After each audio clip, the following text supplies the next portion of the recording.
Welcome to the July 2021 Investment Markets Update. My name is Mathew Cassidy, Managing Director, and I'm joined today by Matthew Leong, Senior Portfolio Analyst. Welcome, Matt. Hi, Matt. Good to be here. What we'd like to cover off today is firstly a global macro update, really giving consideration to the major issues at play around the world in both the economies and investment markets. Secondly, we'd like to give some thought to the fixed interest space and how in the current market can we actually get some degree of return above a very, very low and very historical cash rate. And then thirdly, we'd like to cover off one of our recent implementations in our Australian equity portfolio. So firstly, Matt, to the global macro issues, we're obviously seeing a very interesting period in Australia.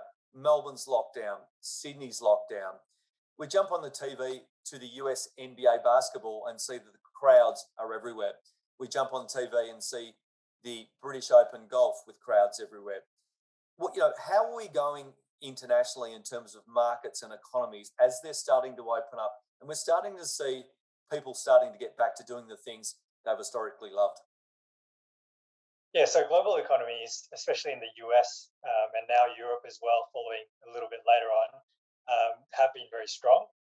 We are past the peak of the recovery phase. So what we're seeing is, although economies are still very strong, they are slowing down a little bit into a more normalized growth rate scenario. But we are still seeing very, very supportive policy support from central banks and governments as well, helping to lift growth in the near term. Yeah. So how do we see this playing out for the next 6 months to the end of 2021? Is this going to be can we expect markets to continue to perform, or are we going to see some periods of volatility? Yeah, so markets have had a very, very strong past year and a half since the recovery of COVID, since the bottoming in March. We think that earnings are still very strong. We're still seeing upgrades come through across the board.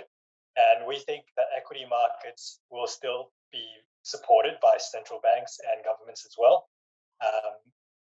What we do see, however, is that there is likely to be periods of higher volatility moving forward just because everyone is basically all in. So given positioning, given where we're at in terms of the cycle, we do see some higher chances of a short-term or near-term correction, but we are still positive in the medium term for equity markets. Yeah, great. And what about one of the big risk issues at the moment, which is rising bond yields and the fact that this could impact corporate profits as we move forward? What are we seeing at the moment, and what are we concerned about, or on the flip side, less of concern? Yep. So we are seeing some inflation come through, and that has pressured bond yields early in the year. But since bond yields peaked in February and March, they've actually been trending lower, and we've seen bond yields fall from 1.8, 1.9%, at least for the US and the Australian 10-year in February and March, come down to about 1.2%. That's despite rising inflation in the US. So what we're seeing is a lot of the inflation drivers in the near term have been transitory, and we continue to see that moving forward. At this stage, at least, we are watching for signs of potentially those transitory inflation pressures becoming more structural, and that would be a bigger problem for both bonds and equities. But at this stage, we're still pretty comfortable with where we're at. Yeah. One of the next topics I just wanted to cover off is the fixed interest space. One of the real challenges in fixed interest at the moment is to protect capital, but also think about going up the risk curve in terms of actually finding some yield. One such asset we've been in for quite a number of years is the Metrics Direct Income Fund. What that fund does is actually diversifies across 100 odd loans between different business sectors, generally have quite short tenure. And we've been really happy with the performance of that fund over the last number of years, which its return has been up above 5%. So again, when you actually do look through the market, try and understand where opportunities are. There are some great risk-adjusted returns when you actually understand the risk. Matt, just to finish off, we've recently added Woodside Petroleum to the portfolio. Maybe in a quick snapshot of why we made that decision.